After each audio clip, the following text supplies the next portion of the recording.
I didn't know it was her toothbrush. I just grabbed the one and brushed my teeth. It's not like she doesn't kiss me or anything. I don't understand what the problem is. I don't scrape tartar off of your teeth.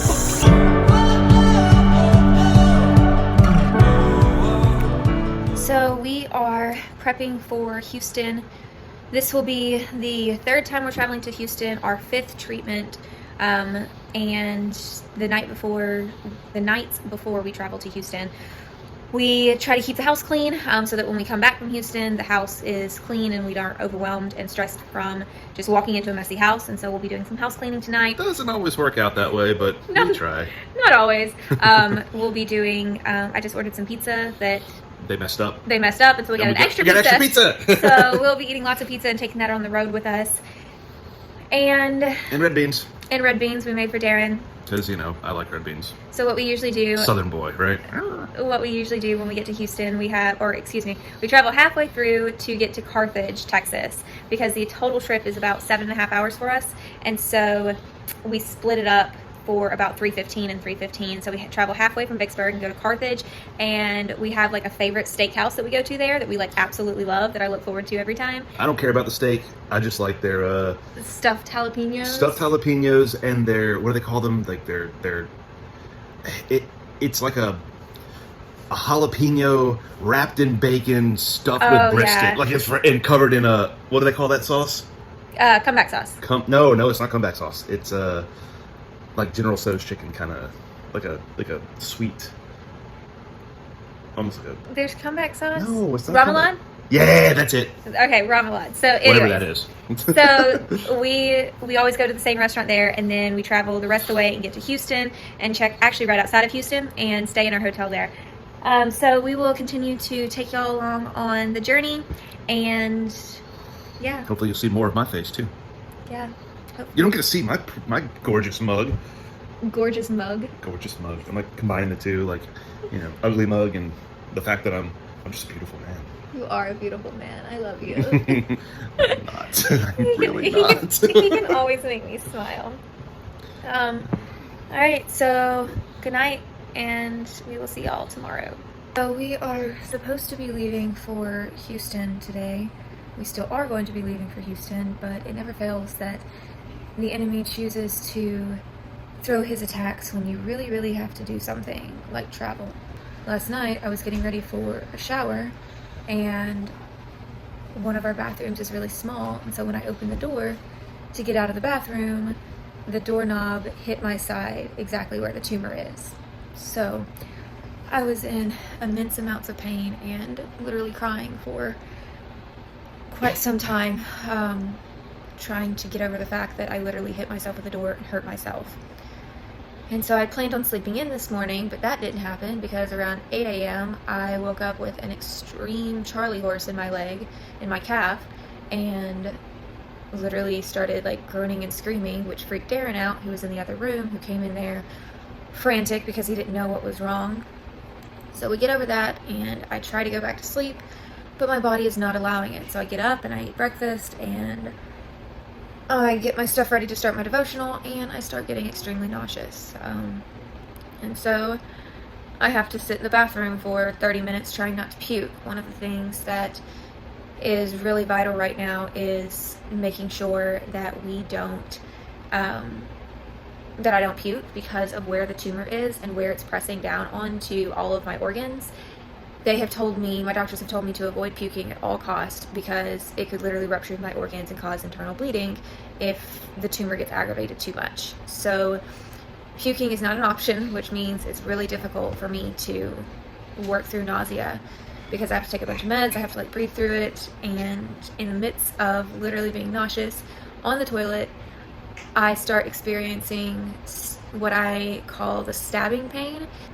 It never fails that when we are trying to actually accomplish something, the enemy is going to try to do everything he can to stop us. You know, we've been very joyful lately. We've been trying to just keep our spirits up, and I don't like traveling. Traveling is really difficult for me, and so a similar experience happened to us last time too. Everything was fine, and then I felt like I was going to faint. I felt like I couldn't move anymore, and I had to literally stop our travel plans and take a 2-hour nap because my body just completely gave out on me.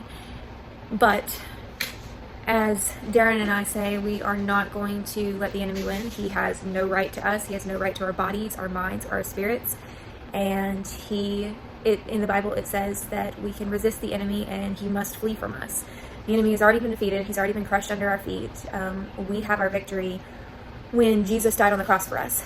I know that no matter what I go through, no matter what pain I go through, that Jesus has already died for all of my sins and bore all of my afflictions and sicknesses on the cross through his stripes. And that is how I'm healed. That is how I can have life in him, and I can be joyful because my joy doesn't depend on me or my circumstances. My joy depends on something that can't be taken away. It's already been done. It's already set in stone. And so Darrin is finishing packing up and doing a little bit of light housekeeping before we leave.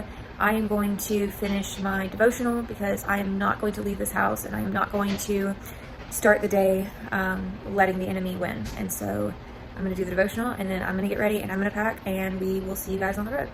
All right, so we are about to hit the road. We have finished up all of our packing. Darrin is outside. Oops, wrong way. Darrin is outside packing up the car and my pad that I have to use to travel along with my wheelchair. When we go to Houston, I can't walk very long distances for very long. And so I can't be on my feet for like more than like 10 minutes, 15 minutes at a time if I'm really walking around. And so when we go to appointments that are literally all day long and drugs are being pushed into my system and all of the things, then we have to bring the wheelchair with us everywhere. We have our suitcase filled with kitchen stuff because we take our George Foreman grill and our electric skillet with us to Houston so that we can cook some of our meals in the actual restaurant. This is what I call my cancer bag. It has like all of my snacks in it, and all of my meds that I might need for the road. Darrin's llama painting that he is so proud of. He loves that thing. So yeah, we are packing up the car and getting ready to leave, and we will update y'all along the way. Say bye. Bye. Butterball. What? Mama loves you.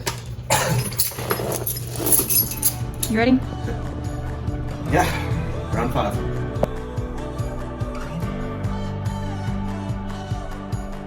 We are about to go to bed because the traveling was very difficult for me. I get sunsick really easy, and even if I'm like not outside, just exposure to the sun. And so I ended up getting sunsick in the car and got really nauseous. Basically was just really faint, and it made it very difficult to travel. So I was trying to sleep the whole way, but that didn't work because there was a lot of traffic. I don't know, you used my toothbrush. Really? Yes. We're gonna go there. We're gonna go about me using the toothbrush. I didn't know it was her toothbrush. I just grabbed the one and brushed my teeth. It's not like she doesn't kiss me or anything. I don't understand what the problem is. I don't scrape tartar off of your teeth. You should make this an Instagram poll. Yeah, and I will win. I can't bend right here, so this is how I have to wash my face at night now.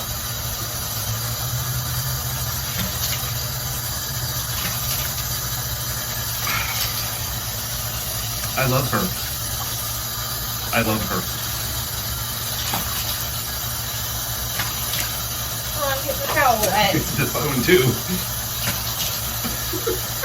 Don't make fun of me. I struggle. Oh, I have my new scrubby thing. Baby. There we go. Keep going. You want me to let you stand up now? Yeah. Okay. While I wash.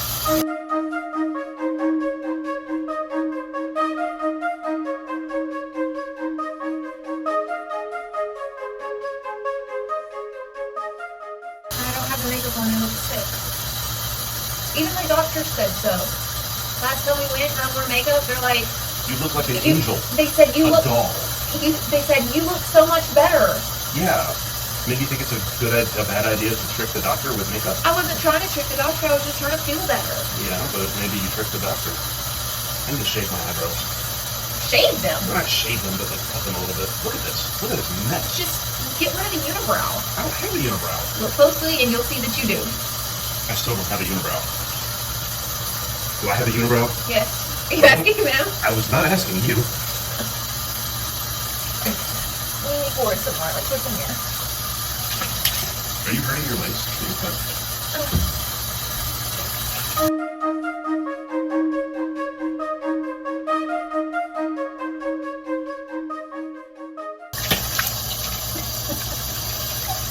That one was aggressive.